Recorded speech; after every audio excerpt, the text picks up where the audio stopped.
Dear student, write down the law of mass action. Mass action. Dear student, at a fixed temperature, at a fixed time, the rate of any reaction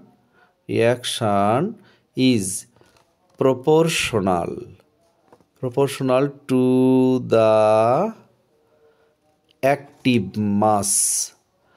That means molar concentration or partial pressure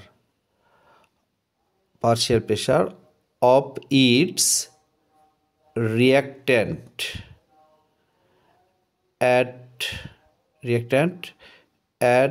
that time.